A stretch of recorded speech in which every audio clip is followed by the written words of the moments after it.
우리 장현우 단장님께서 의견을 해주시겠습니다.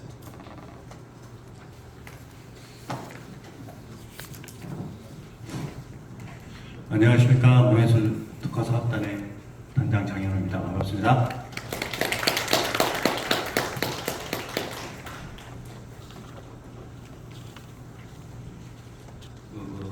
지금까지 대부분 대동소이한 말씀들, 귀한 말씀들을 하셨는데요. 저는 조금 간단하게 지금 쟁점이 되고 있는 부분들 사안에 대해서 두 가지 정도만 말씀드리겠습니다. 우선 문화관광재단의 명칭 문제, 그다음에 문화재단이 설립되어야 하는 목적, 이 부분에 대해서 말씀드리고자 합니다. 저희는 그 농경사회를 거치고, 사실 우리 나주시 같은 경우는 농경사회 중심이었죠. 그러나 이제 산업사회에 지난 한 100년 정도 산업사회를 겪으면서 어떻게 보면 호남권하고 경상도하고 좀 차이가 많아졌죠. 정치적으로나 그렇지 않으면 경제적으로나. 그러나 최근 우리가 이제 제가 문화 소비 시대라는 얘기를 많이 쓰고 있습니다만, 탈산업화 과정을 겪고 그러고 나면은 소득 기준이 높아지고 사람들 삶이, 인권이 신장되고 하면서 사실 문화를 소비하려는 욕구가 강해집니다. 즉 쉽게 얘기를 하면은 놀고 먹고 즐기고 이러고 싶어 합니다. 그리고 힘든 일은 누가 하죠? 힘든 일은 대개 자동화되거나 그렇지 않으면은 해외 근로자로 대체가 됩니다. 지금 이제 그 농촌 현실도 보면은 그러지 않습니까? 고령화 사회를 겪고 있고, 또 기업형 그 농사를 짓는 일부 외에는 사실 농업 자체가 어떤 생산성이나 여러 가지 측면에서 경제적으로 역할을 하고 있다라고 보여지지 않습니다. 현대 우리 한국 사회는, 저는 그 2014년을 그 기준으로 봅니다만, 도시 재생이 대부분 일어나는 국가는 문화 소비 시대에 진입했다라고 봅니다. 도시 재생이 일어나는 이유는 대개 탈산업화 이후에 남겨진 공간들, 우리가 이제 조금 잘못 알고 있는 게 있습니다. 국내에서 도시 재생을 그냥 뭉뚱그려서 대부분 도시 재생 이렇게 얘기를 하지 않습니까? 국토부에서 지원을 하는 도시 재개발 사업이 있습니다. 그리고 문광부에서 지원을 하는 문화적 도시 재생이 있습니다. 제가 지금 조금 전에 말씀드린 문화 소비 시대, 문화적 도시 재생을 말씀드린 겁니다. 이 문화적 도시 재생은 대부분 해외 선진국이 다 마찬가지 이런 과정을 겪었습니다. 탈산업화 이후에 남겨진 공장지대, 창고지대, 유휴공간들, 이런 것들이 예술가들이나 문화예술 쪽으로, 문화권 쪽으로 이렇게 재생돼서 역할을 하는, 그 시대가 되면은 대부분 아까 제가 서두에 말씀드린 것처럼 인권도 신장되고 이렇게 해서 선진국에 진입을 하게 되는 그런 시그널로 보고 있습니다. 저희는 문광부 도시재생이 시작된 시점이 2014년입니다. 그래서 그때 이후에 저희가 선진국에 진입이 됐기 때문에, 그러면은 문화 소비 시대라고 할 수 있다. 문화를 소비를 하려는 욕구가 강해진다, 사람들.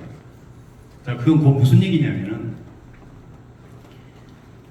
기존에 있던 어떤 산업 형태로는 우리가 먹고 살기가 힘들어졌다는 얘기죠. 산업 형태가 바뀐 겁니다. 그럼 신산업을 뭘로 해야 될까요?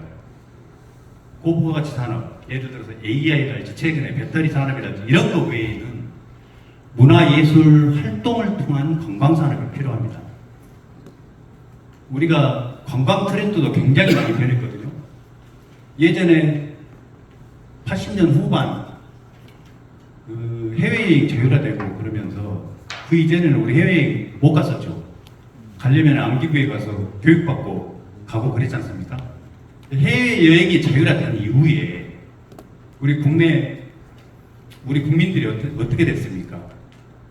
여행 초창기에는 대부분 깃발 들고 패키지 여행으로 다녔습니다. 그러다가 자유여행으로 바뀌죠. 그리고 힐링, 휴양 이런 목적으로 바뀌었다가 최종적으로는 목적 여행으로 바뀝니다. 목적 여행이라는 게 뭐 식문화랄지 뭐 체험이랄지 경험 이런 것들을 하기 위한 그 여행을 얘기를 하는 거죠. 이렇게 트렌드가 많이 변했습니다. 대부분 사람들이 생각할 때 관광을 예전에 관광을 그냥 생각하세요. 지금 우리 나주시에 여행 관광 인프라가 많기는 많습니다. 생태 환경 관광 인프라가 많은 겁니다. 즉 영산강이랄지 아니면 전통 문화 시설이랄지 이런 것들이죠. 변화가 없는. 요즘 현대인들은 굉장히 지루한 걸 싫어합니다. 변화에 굉장히 민감합니다. 그런데 어쩌니까 우리 나주시의 전통 문화는 국내에 다 있지 않습니까? 물론 나주시가 특별하게 더 많습니다. 그러나 타 지역에도 없는 건 아니지 않습니까? 최근 들어서 이 관광 트렌드 변화는 어떤 활동을 통한 변화, 관광. 아까 제가 말씀드린 목적여행, 즉 체험하고 경험하고 뭔가 새로운 경험과 새로운 자극, 이런 관광으로 관광 트렌드가 변한 겁니다. 그런 트렌드 변화에 민감하게 반응을 해줘야 되는 거죠. 자, 여기서 제가 이 명칭 문제를 말씀드리는데요. 문화관광재단 그러면 대부분 지금 우리가 전남권에서 좀 우리가 잘못된 부분이 하나 있는데요. 어떤 지자체 한 곳이 문화관광재단으로 만들어서 그 대표가 관광 전문가예요. 그래가지고 성공을 합니다. 그러다 보니까 후발주자로 여타 지자체들이 그 문화관광재단을 대부분 벤치마킹을 합니다. 저는 최근 용역사들을 보면 이해가 잘 안 됩니다. 잘된 거를 이렇게 벤치마킹을 해야 되는데 금방에서 그냥 쉬운 것을 벤치마킹합니다. 좀 전에 말씀드린 그 지자체가 강진인데요. 강진 문화관광재단입니다. 근데 거기가 그 약간의 성공을 거두니까 후발주자로 나섰던 여타 지자체들이 대부분 문화관광재단 거기를 벤치마킹해서 그렇게 명칭을 쓴 거예요.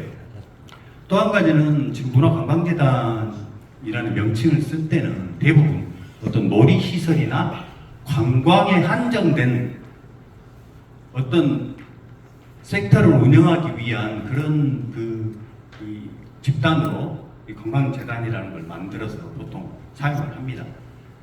그리고 또 하나는 제가 여기 이 원고에도 써놨습니다만은 문화 자체에 문화라는 그 단어 속에 사실은 예술 관광이 다 포함되는 용어죠.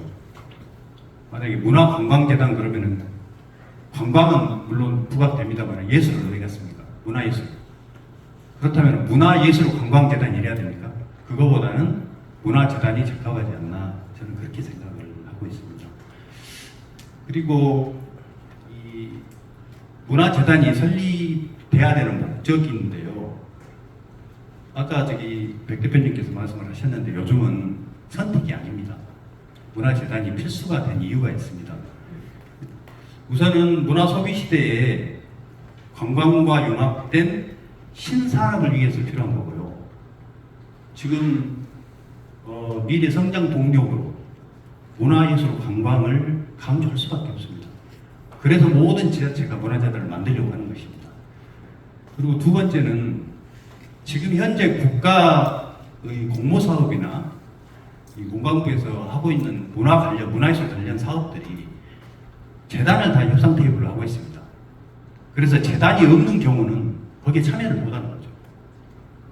그리고 세 번째 마지막 우리 나주시에 관된 얘기인데요.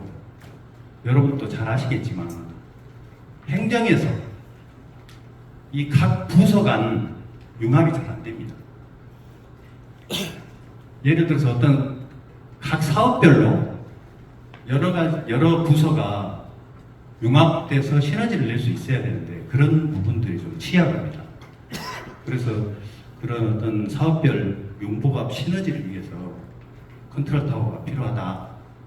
그런 측면에서 문화재단이 그 역할을 해줘야 된다라고 생각을 하고 있습니다. 저는 2014년에 문화재단을 한 지자체에서요, 문화재단을 설립을 하고 또 운영하고 독립시키고 이런 과정들을 지켜봤습니다. 그래서 어느 정도는 제가 문화재단의 장단점을 파악하고 있다고 생각을 합니다.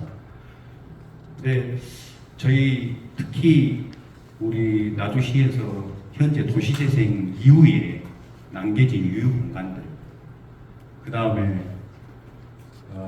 재단이고 뭐 출연기관이고 지금 너무 중구난방으로 만들어져서 효율적으로 활용이 안 되는 부분들, 이런 부분들이 정리정돈이 좀 되면서 정상적으로 운영이 돼야 되지 않을까, 그런 역할을 재단에서 어느 정도 일정 부분 담당해야 되지 않을까 이렇게 생각을 하고 있습니다.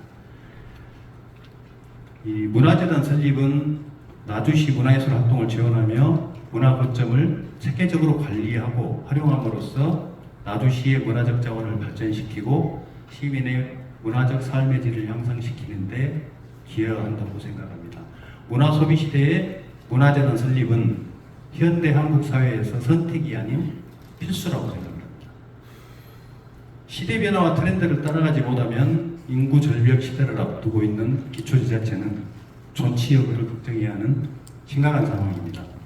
문화예술이 트렌드라면 관광은 지역민 주머니를 직접 채워서 기초경제를 활성화시킬 수 있는, 그리고 즉시 체감할 수 있는 성장 동력이라고 할 수 있습니다. 그동안 우리 나주시에서 점으로만 존재했던 어떤 문화 거점이나 인프라들을 선으로 연결하고 진두지휘하여 미래를 준비하는 신중함이 필요한 시점이라고 생각을 합니다. 이상입니다. 감사합니다. 네, 장관님 수고 많으셨습니다. 나주의 풍부한 문화유산을 활용한 관광 활성화의 가장 기본이 되는 것은 바로 기초 자료와 조사 연구를 통해서 이 시대에 맞는 새로운 콘텐츠 개발 트렌드를 맞춰가야겠죠.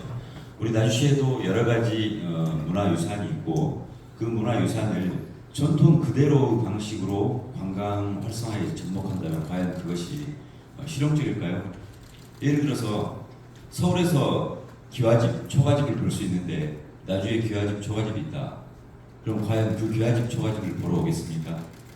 바로 이것이 그 시대에 맞는 트렌드를 개발해서 겉모습은 변하더라도 속 내용의 어떤 문화 관광 자원은 새롭게 개발해야 될 것입니다. 오늘 그 천연염색 관장님도 와 계시는데요. 천연염색관이 박물관이 지금 새롭게 탈락근무하기 위해서 벌써 1년 전부터 새로운 상품을 개발하고 또 새로운 콘텐츠와 함께 거기에 맞는 염색관은 새로운 모습으로 변화하고자 굉장히 노력하고 있습니다. 바로 이런 하나하나가 모여서 구슬이 되고 그 구슬이 꿰어야 보배가 되듯이 그걸 꿰일 수 있는 나주문화재단이 되기를 다시 한번 기대하면서 이제 마지막으로 동신대학교 김춘식 교수님의 주제 발표를 듣겠습니다.